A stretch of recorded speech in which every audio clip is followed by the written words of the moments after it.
नमस्कार, न्यूज़ 18 के digital platform पर स्वागत है आपका। मैं हूं आपके साथ पुनीत और आज हम बात करने जा रहे हैं इंदौर के राजा और सोनम की, जो मेघालय गए थे, शिलोंग गए थे हनीमून के लिए, घूमने के लिए, लेकिन उसके बाद उनके परिवार में अब मातम है क्योंकि वहां पर राजा की हत्या कर दी गई, जबकि सोनम कहां है अभी तक इस बारे में कुछ भी पता नहीं चल पाया है। हालांकि ड्रोन से सोनम रघुवंशी की खोज के लिए प्रयास लगातार किए जा रहे हैं और अभियान भी चल रहा है, लेकिन वहां पर लगातार बारिश होने की वजह से स्थितियां अनुकूल नहीं हैं। इसके बावजूद भी पुलिस अपने तौर पर पूरे प्रयास करती हुई नजर आ रही है।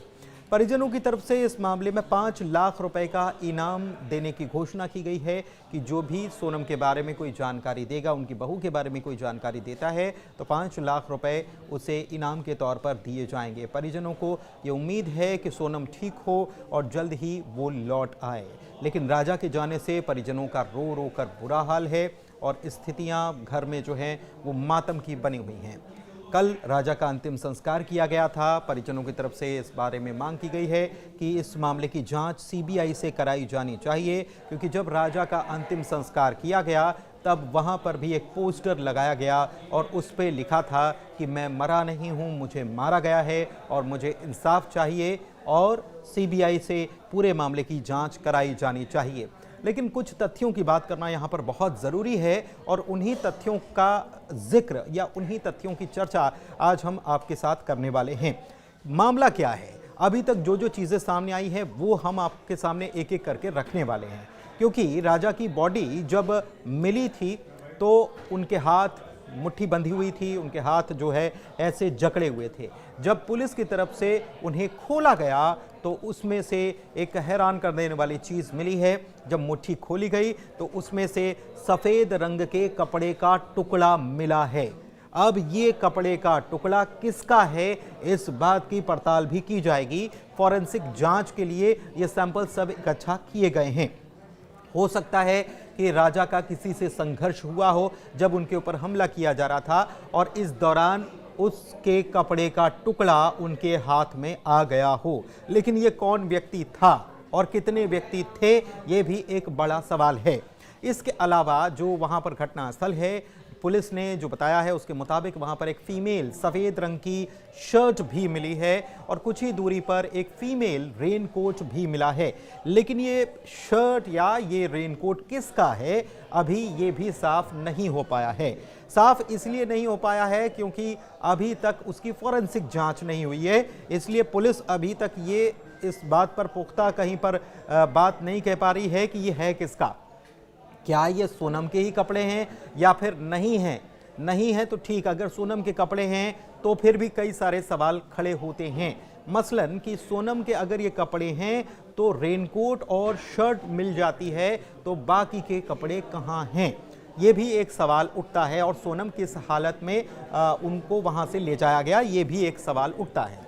एक बात और है कि जिस हथियार से हत्या की गई उसका नाम डाऊ है। ये स्थानीय तौर पर इसका इस्तेमाल किया जाता है, लकड़ी काटने के लिए यहाँ के लोग इसका इस्तेमाल करते हैं।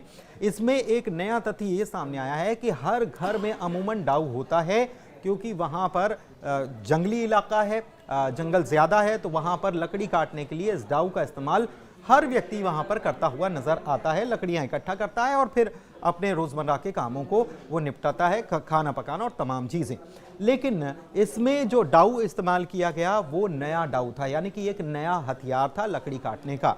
तो इससे पहले ये समझा जा सकता है कि ये नया डाऊ था तो वारदात से पहले इसे ख़रीदा गया होगा और ये वारदात की नीयत से ही ख़रीदा गया होगा।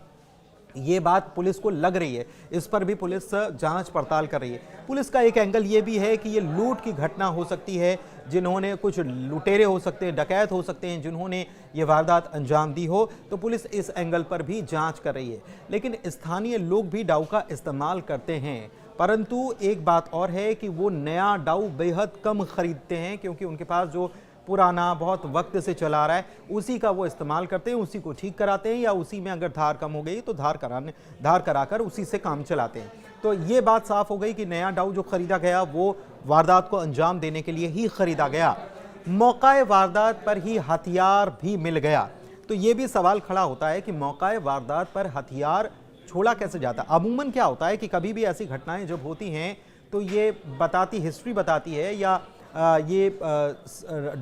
जो पुलिस जांच करती है तो उसमें ये पता चलता है कि हथियार जो है उसे मौका वारदात पर छोड़ा नहीं जाता, बल्कि उसे छिपाया जाता है, उसे कहीं और फेंक दिया जाता है ताकि कोई सबूत हाथ में न लगे। लेकिन ये हत्यारा जो है हथियार छोड़कर भाग गया है। तो इसके पीछे क्या है, इस मामले में क्या जानबूझकर ये सब किया गया है या घबरा कर ये सब किया गया है कि वारदात को अंजाम दी गई और उसके बाद हथियार वहीं फेंक दिया गया? ये भी एक बड़ा सवाल है। क्या ये क्राइम सीन क्रिएट किया गया? ये भी एक बड़ा सवाल है कि जानबूझकर किया गया क्या, और ये पुलिस की जांच को प्रभावित करने के लिए किया गया क्या, या कि हथियार कहाँ रखेंगे, कहाँ इसको फेंकेंगे, इससे अच्छा है कि इसको यहीं फेंक कर चलते बना जाए। ये भी एक बड़ा सवाल है। हत्यारे ने वहीं पर छोड़ा क्यों, ये भी जांच का एंगल है। इसके साथ पुलिस इस बात की भी जांच कर रही है कि सोनम के साथ कहीं कोई गलत हरकत तो नहीं की गई, क्योंकि वो कपड़े जो मिले हैं उससे एक डाउट क्रिएट हो रहा है कि महिला के कपड़े वहां से मिले हैं। लेकिन बात वही है कि कपड़े पूरे नहीं हैं, यानी कि केवल शर्ट है और फिर रेनकोट है। तो ये भी एक बड़ा सवाल है कि अभी कपड़े पूरे नहीं मिले हैं। तो आसपास के इलाके को वहां ड्रोन से सर्च किया जा रहा है, लेकिन परिजनों को शक क्या है? परिजनों को शक है कि वहां पर कुछ लोग ऐसे भी सक्रिय हैं। उन्होंने आसपास के लोग, जो स्थानीय लोग जो हैं, जब राजा और सोनम को खोजा जा रहा था, परिजन इतने दिनों से मौजूद थे, तो उनसे बातचीत की और उनसे बातचीत में उनको जो खबर लगी या उनको जो जानकारी लगी उसके मुताबिक उनको ये लग रहा है, उनको शक जाहिर हो रहा है कि मानव और अंग तस्कर जो है यहाँ पर वो सक्रिय रहते हैं और ऐसे में कहीं सोनम को अगवा करके बेच तो नहीं दिया गया या अंगों का सौदा करने के लिए तो कुछ नहीं किया गया। शक तो ये भी जताया जा रहा है कि कहीं सोनम को बांग्लादेश तो नहीं भेज दिया गया। ये राजा के बड़े भाई जो हैं वो विपिन, उनकी तरफ से ये शक जाहिर किया गया है। लेकिन दूसरी तरफ एक पहलू और है और वो पहलू को समझना ज़रूरी है। दरअसल मेघालय या शिलोंग जो जगह है वहाँ के रोज़गार का साधन क्या है? पर्यटक हैं। तो पर्यटकों से ही स्थानीय लोगों की रोजी रोटी चलती है और ऐसे में पर्यटकों के साथ अगर कोई घटना घटती है तो उसका सीधा असर उनके रोज़गार पर, पर्यटन पर पड़ता है और ऐसे में इनकी रोजी रोटी पर पड़ता है। तो इसे समझना ज़रूरी है। एक बात और है और ये जानना भी समझना बहुत ज़रूरी है क्योंकि ये जांच का एंगल हो सकता है। दरअसल मेघालय वो राज्य है जहां पर मात्र सत्ता काम करती है, यानी कि पुरुष प्रधान नहीं, मात्र महिला प्रधान यहां पर व्यवस्था है, सामाजिक व्यवस्था, यानी कि परिवार में महिलाएं प्रमुख होती हैं और वहां पर महिलाओं से बदतमीजी या बदसलूकी करने वाले जो हैं उनको समाज माफ नहीं करता है। वहां पर एक बड़ा अपराध इसे माना जाता है क्योंकि महिलाओं को सम्मान की दृष्टि से देखा जाता है वहां पर। ऐसे में सवाल यह है कि क्या सोनम के साथ कुछ गलत करने की हिम्मत कोई स्थानीय लोग कर सकते हैं क्या? और अगर स्थानीय नहीं हैं, बाहरी हैं, तो कौन हैं? पुलिस इस एंगल पर भी जांच कर रही है कि क्या मौका वारदात से पहले वहां पर कोई मौजूद था, यानी कि घटना हुई उसके पहले ही वहां पर कोई पहुंच गया था क्या, जिससे पहले से इनके आने की खबर थी कि ये आने वाले हैं। तो पुलिस का एंगल ये भी है। पुलिस और भी चीजें खंगाल रही है, मसलन होटल के सीसीटीवी फुटेज को भी खंगाला गया है जिस होटल में ये रुके हुए थे। उस होटल के मालिक से भी बात की गई है। उस जाहिर सी बात है कि पुलिस उस होटल के रजिस्टर को भी खंगाल रही है जिसमें ये लोग रुके थे, उसमें और भी लोगों की एंट्री हो तो उसको भी खंगालने का पुलिस काम कर सकती है। ये एंगल भी हो सकता है कि और भी चीजें खंगाली जाएं। सोनम और राजा जिसमें ठहरे हुए थे उसका सीसीटीवी नजर आ रहा है और उसमें नजर आ रहा है कि राजा ने भी व्हाइट कलर के कपड़े पहन रखे थे, सोनम ने भी व्हाइट कलर के कपड़े पहन रखे थे। राजा ने एक स्लिंग बैग जो है वो उन्होंने लगा रखा था। लेकिन एक बात है और वो सबसे अहम है, इस पूरे मामले में जो जांच हो रही है सबसे बड़ी मुश्किल क्या हो सकती है? दरअसल सोनम और राजा जब गए उस जगह पर, उसके बाद वहां पर लगातार बारिश जो है वो हुई है, खूब बारिश हुई है और अभी भी बारिश चल रही है। तो इसकी वजह से फॉरेंसिक जांच में कुछ अड़चन पड़ सकती है।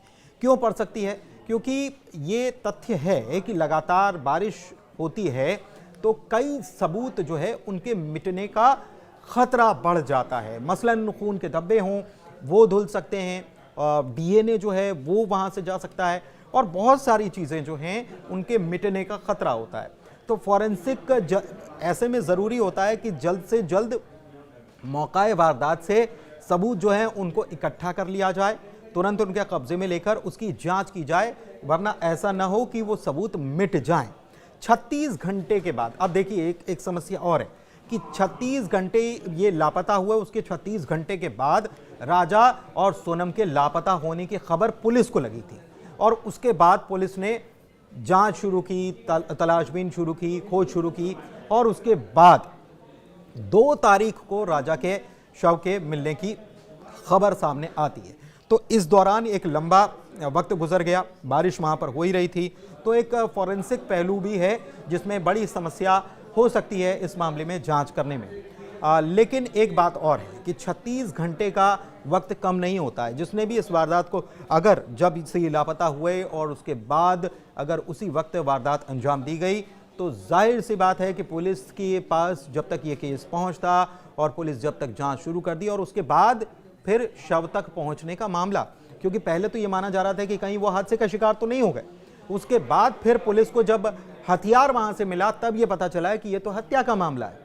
तो ये हत्या का मामला है तो पुलिस ने उस तरीके से जांच शुरू की, लेकिन तब तक तो हत्यारा बहुत आराम से फरार हो सकता है, ये भी एक पहलू है। तो ये कई सारे पहलू हैं, कई सारे सवाल हैं जिनके बारे में अभी तक पुलिस के हाथ खाली ही हैं कि सोनम कहाँ हैं कुछ पता नहीं है। लेकिन बहुत सारे एंगल है जिस पर पुलिस जांच कर रही है। मुख्य एंगल पुलिस की तरफ से इस मामले में बताया गया है कि लूट का ये मामला हो सकता है, लेकिन स्थानीय लोग क्या ऐसा करेंगे, सवाल ये भी है, क्योंकि उनकी रोजी रोटी का मामला है।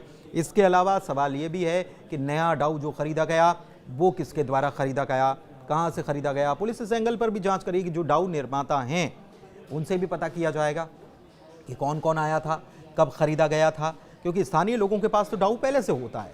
तो ऐसे में सवाल कई सारे खड़े हो रहे हैं और हो सकता है कि बहुत जल्द पुलिस के पास इसका कोई सिरा जो है वो लग पाए, लेकिन अभी तक सोनम का कुछ पता नहीं है। हालांकि पुलिस इस एंगल पर जांच कर रही है कि क्या कोई ऐसा शख्स था जिसे ये पहले से पता था कि राजा और सोनम यहाँ पर आने वाले हैं और उसने इसीलिए नया डाउ खरीद कर वहाँ पर ताक में बैठा हुआ था और फिर वारदात को अंजाम दिया। और सोनम कहाँ है, अभी जांच जारी है।